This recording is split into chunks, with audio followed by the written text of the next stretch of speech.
Querido Antonio Ruiz y amigos de Sin Censura, Namaste. Les saludo desde el Jardín de los Bonsais en el inicio de semana para hablar sobre esta noticia que conocíamos casi al fin de esta semana.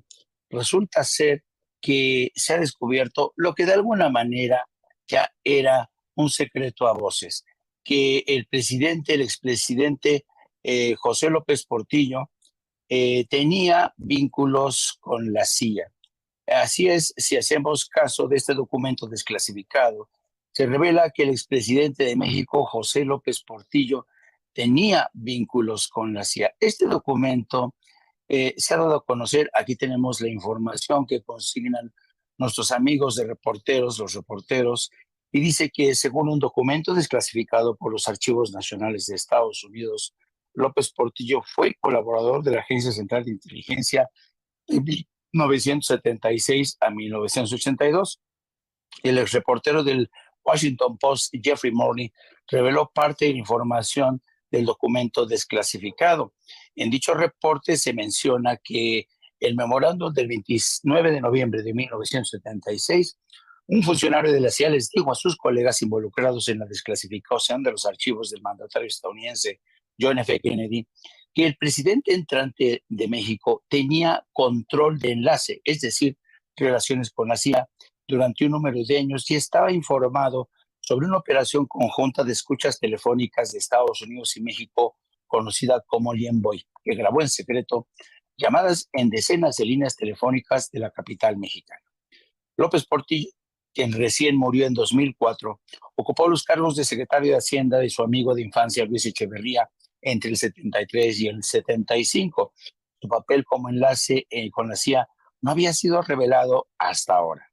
Lienboy fue el nombre de la operación conjunta de escuchas de telefónicas de Estados Unidos y México, en el cual habría participado este hombre, López Portillo.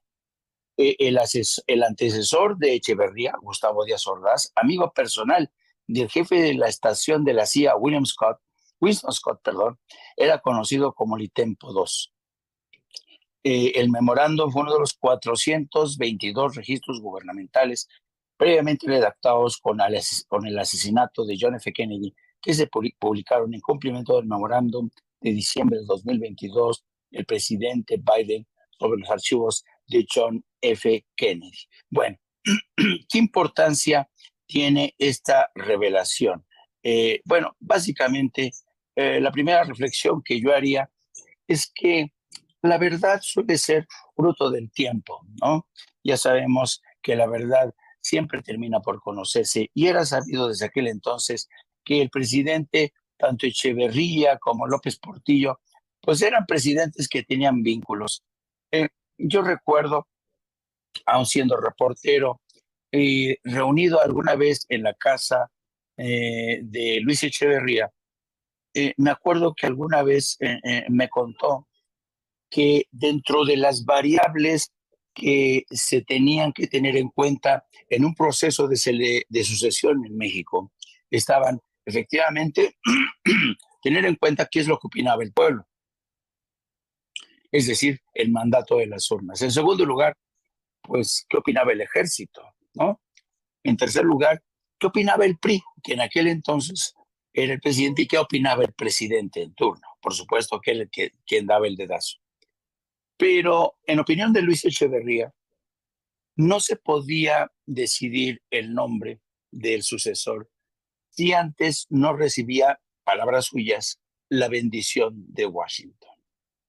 Cuando yo escuché estas palabras de Luis Echeverría, desde entonces me quedó claro que Luis Echeverría tenía contactos con la CIA, con Washington, lo mismo que su antecesor, Gustavo Díaz Ordaz, y después de Echeverría, José López Portillo. ¿Qué de interesante tiene este descubrimiento que de alguna manera muchos sospechaban? Primero, que efectivamente durante los gobiernos del PRI, estos tuvieron un estrecho vínculo con la CIA, con Washington. ¿Y qué de bueno o qué de malo tuvo esta relación? desde mi muy personal punto de vista, el hecho de que estos expresidentes de México hayan tenido relación con la CIA fue en muchos sentidos una relación bastante concupiscente, por no decir que antipatriota o traidora a la nación. Pero fíjense ustedes, si uno analiza en el historial de la CIA quienes han tenido relación con esa agencia de espionaje de Estados Unidos, uno tiene una larga lista de ex jefes de Estado y de gobierno que tuvieron relaciones con la CIA, siendo jefes de Estado de gobierno. Uno de los primeros que se me ocurre es, ¿se acuerdan ustedes de, cómo le decían, a cara de piña, al general Antonio Noriega, ¿no? Que fue agente de la CIA y después se convirtió en el hombre todopoderoso en Panamá? Bueno, el general Antonio Noriega terminó mal sus días con un golpe de Estado que impulsó Estados Unidos porque el general Antonio Noriega se rebeló contra su patrón en Estados Unidos. Otro ejemplo, Saddam Hussein. Saddam Hussein también fue un activo de la CIA cuando Saddam Hussein le servía para mantener a raya al régimen iraní, que a Estados Unidos nunca le ha gustado, siempre se inmiscuido con golpes de Estado para tratar de desestabilizar a Irán, a quien siempre han visto como un enemigo clasificado. Otro ejemplo, pues tenemos también los ejemplos de todos los dictadores que impuso Estados Unidos en América Central. ¿Y qué decir del golpe de Estado contra Salvador Allende? ¿A dónde voy con esta relación de alianzas de la CIA? Que la CIA siempre protegía a lo suyo, sin importar si estos fueran corruptos, criminales, y los utilizaban y los desechaban hasta que dejaban de serles útiles. Un poco más de esto ocurrió en México. ¿Por qué cree que presidentes como Gustavo Díaz Ordaz actuó con la impunidad en los dramáticos hechos de Tlatelolco? ¿Y qué decir del presidente López Portillo, uno de los presidentes más frívolos, más ladrones, que fue yo creo que el paradigma de los excesos de la corrupción? ¿Qué decir de todos estos presidentes que de alguna manera mantuvieron una alianza con Washington, una alianza desde mi punto de vista malsana? Porque Washington les permitía hacer de todo a cambio de que estos presidentes fueran entreguistas, que no se rebelaran contra los designios de Washington. Algo más de esto hemos tenido desde la presidencia de Vicente Fox, un expresidente de la Coca-Cola, que llegó a la presidencia de México con la visión de Estados Unidos. Y qué decir del caso de Felipe Calderón, que seguía a rajatabla las instrucciones que le dictaban desde Estados Unidos, bien desde el Pentágono o bien desde la DEA. Y el caso de Enrique Peña Nieto, que recibió la bendición del Departamento de Estado y la Casa Blanca para protagonizar el retorno del PRI a la presidencia de la República. ¿Y qué lección nos dejó esa presidencia de Enrique Peña Nieto? Más corrupción, más violencia. Y Estados Unidos en aquel entonces, si se acordarán, casi ni se inmutaba por los excesos que se cometían bajo la presidencia de Enrique Peña Nieto. Hasta que llegamos a la presidencia de Andrés Manuel López Obrador. ¿Creen ustedes que Andrés Manuel López Obrador tiene vínculos con la CIA?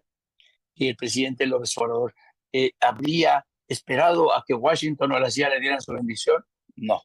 Yo creo que Andrés Manuel López Obrador ha sido el primer presidente que llega con el respaldo de la mayoría, y a pesar de que no tuviera el contacto, el respaldo de Washington o de la CIA. En muchos sentidos, Washington esperaba lo peor de la presidencia de Andrés Manuel López Obrador. ¿Y qué ha tenido en cambio? Ha tenido a cambio un presidente que ha sido leal, que ha colaborado con ellos en todos los terrenos. Pero, a diferencia de todos sus antecesores, Andrés Manuel López Obrador ha hecho lo que ninguno de sus antecesores ha hecho: exigir que se respete la soberanía de México, su independencia, exigir que se le permita tener su propia estrategia en materia de seguridad, permitir que México se defienda ante todos y cada uno de los desafíos que enfrentamos, empezando por la pandemia, la violencia de los cárteles de la droga y, ¿por qué no decirlo?, las intentonas golpistas de intereses corporativos que todos los días se revelan a través de las primeras planas de periódicos como el Reforma, el Universal, Excelsior o televisiones como Televisa y Azteca y todas las cadenas radiales. En suma, yo creo que el recibir la bendición de Washington, como solía decir Luis Echeverría, no siempre significaba un buen asunto para México. Yo, ¿qué quieren que les diga?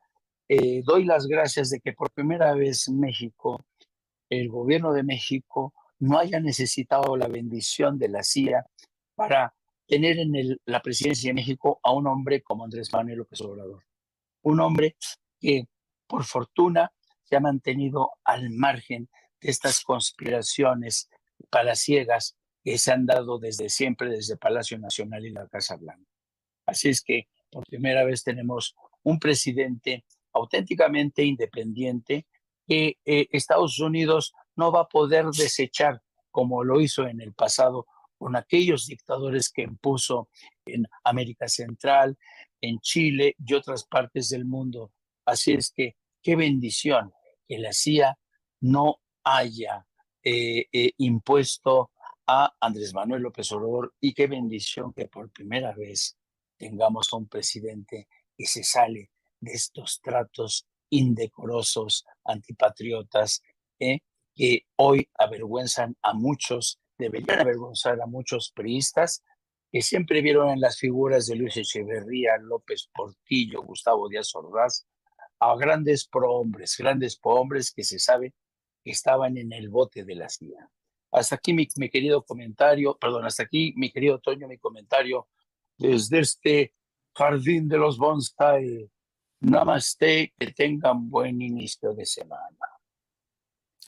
Namaste para el queridísimo Jaime Hernández aquí en Sin Censura. Y mire, pues qué bueno que nos pueda hacer este tipo de planteamientos. Este es un tema que necesita siempre mucho análisis, mucha fuerza.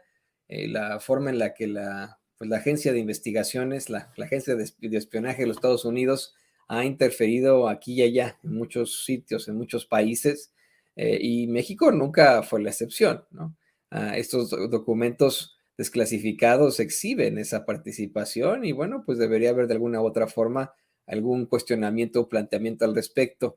Es muy desagradable conocer que el priista José López Portillo tuvo esa situación tan cercana con la agencia de investigación, con la agencia de espionaje de los Estados Unidos y que no daba paso sin guarache, sin lo que le planteara el gobierno de este país. Pero bueno, pues así son las cosas. Yo le agradezco muchísimo al queridísimo Jaime Hernández, gran corresponsal de guerra, quién más que él, ¿no? Para hacer este planteamiento, este análisis y por supuesto el editor de la Jornada Sin Fronteras que nos haga este análisis aquí en Sin Censura.